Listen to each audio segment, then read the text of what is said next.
guys, it's your girl Chantel PR, and I'm back with another vlog. This time it's a postpartum vlog. So I eventually did go into labor. I went into labor August 12th, which was last Saturday. Baby came 4 days past the due date. Original due date was August 8th, and baby came 4 days after that. Some of you out there have been wondering, well, what did I have? So I'll get to that in just 1 second. Okay guys, so I'm going to give you the full lowdown, the full scoop on how it happened, because during the last vlog I told you I've tried literally everything to get this baby out and the baby wouldn't come out. Everything from, you know, being with my partner at night, bouncing on a exercise ball, walking, everything you think of other than eating spicy food. Spicy food doesn't agree with my stomach. Anyways, baby decided to come spontaneously on its own August 12th, and we'd like to share what we had.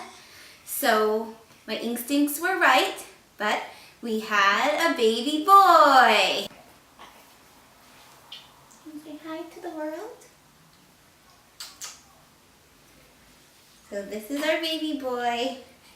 We decided to name him Dane King.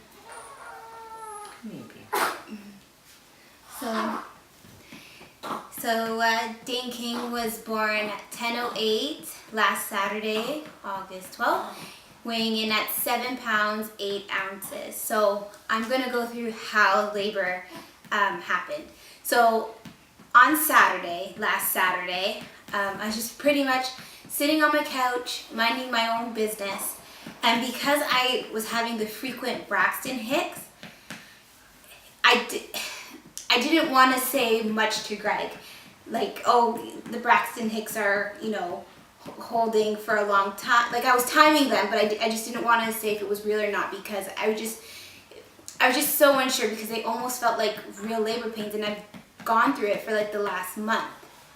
So what was noticeably different this time around is that when I was on the couch, like, they just really started to hurt. I was sweating and I couldn't breathe, and it's like the pain was just that more intense than a Braxton Hicks. So the pain started at 4 p.m. I was actually getting ready to go to a friend's barbecue. And then just watching TV, these contractions coming, and I'm like, well, they feel really, really strong, and they're holding for like 30 seconds at this point. So I'm timing them on my phone, and Greg's just sitting there. And what time is it by the time I told you? Almost 5:45. It's almost 4:45. So I've been timing them from 4, so almost an hour, and they were happening about every 7 to 9 minutes apart. So I call my mom and I tell my mom that she has to come over, because we have Jasmine, our 2-year-old, that obviously needs to be babysat while if this is true labor, Jasmine needs to be taken care of. So my mom comes over, and I'm still uncertain at this point, because I'm like, it stops and I don't feel anything, and then another 9 minutes I'll feel another strong Braxton or contraction. And I tell my mom, Greg doesn't want to take me to the hospital because the contractions are so far apart. He's like, they're just gonna send you home. And then my mom comes over and she's all upset, because she's like, why are you calling me if it's not real? And it's just, I didn't want to go to the hospital for them to send me home. And you think that's my 3rd kid, I should know if I'm in labor or not. Anywhoosies, we go through with it. I get everything ready.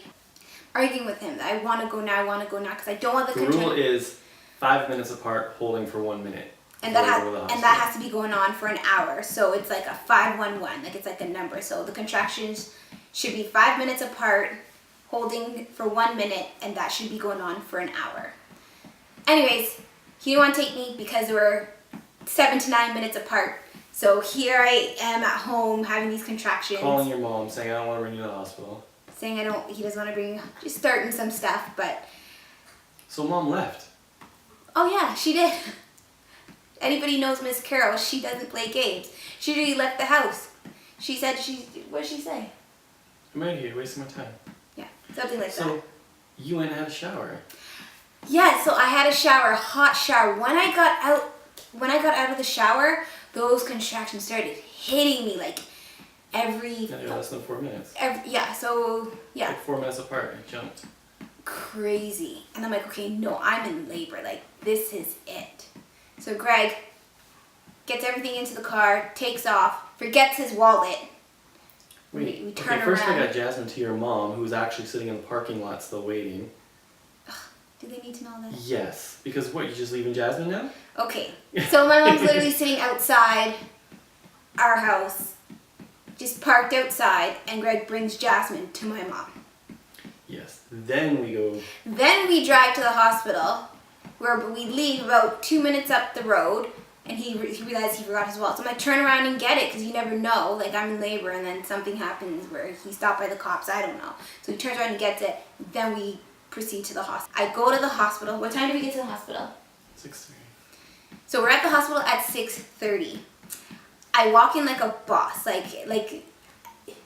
No, I do. I really do. Like, you guys just saw me. I power walking there. With Jasmine, I think because the labor was so at its end, like I was just walking around all day at work, and like I said before, I went into labor at work with Jasmine and had to drive home and then go to the hospital.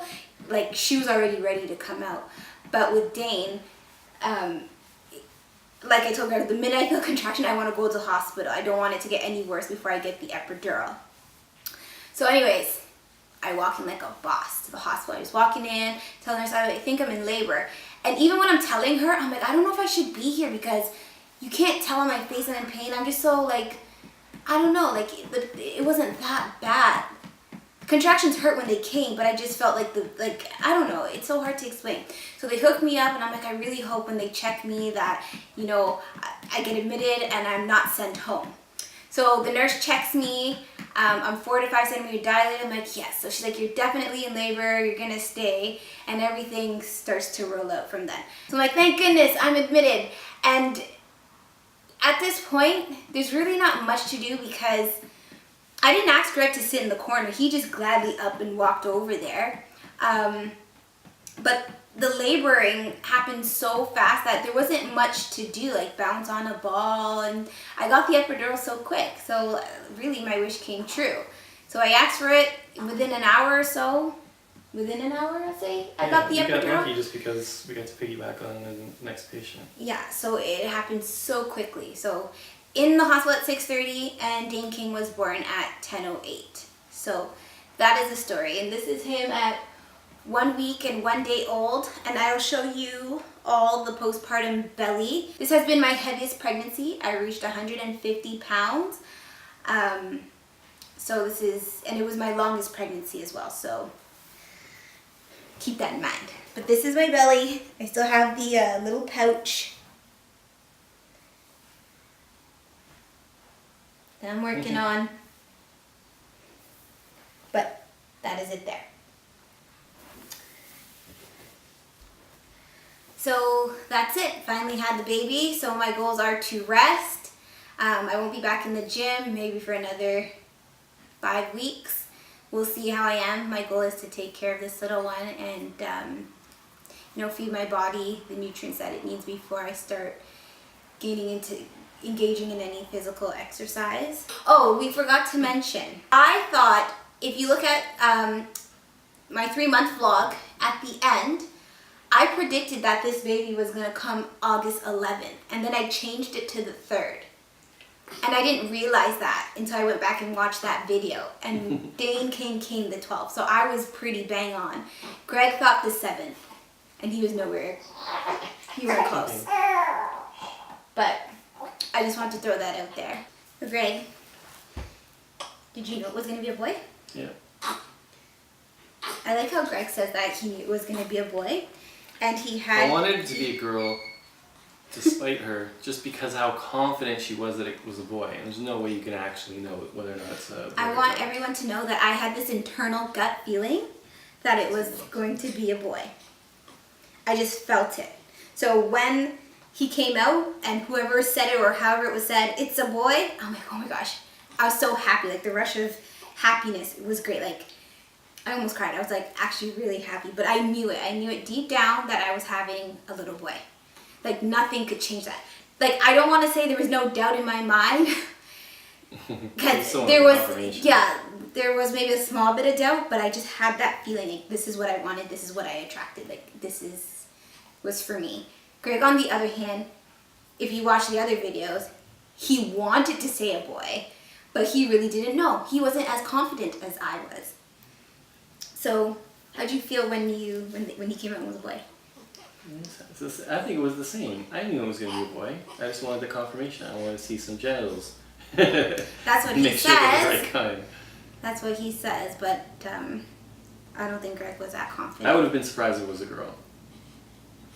Maybe it's you convincing me subconsciously. I don't know. Greg had no idea. What would have happened if it was a girl?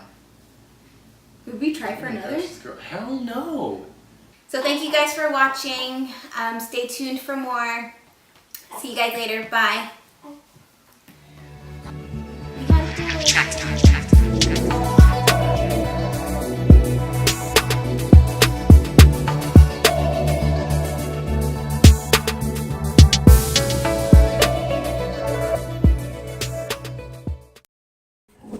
Just got to the hospital.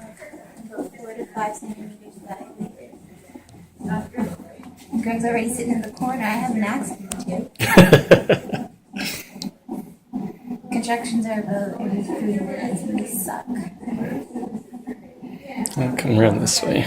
You can see all the stuff. Okay. What's the matter, babe?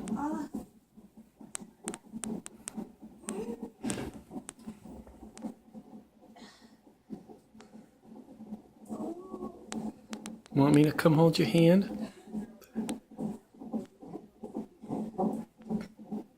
Swear to God, punch in the fucking face.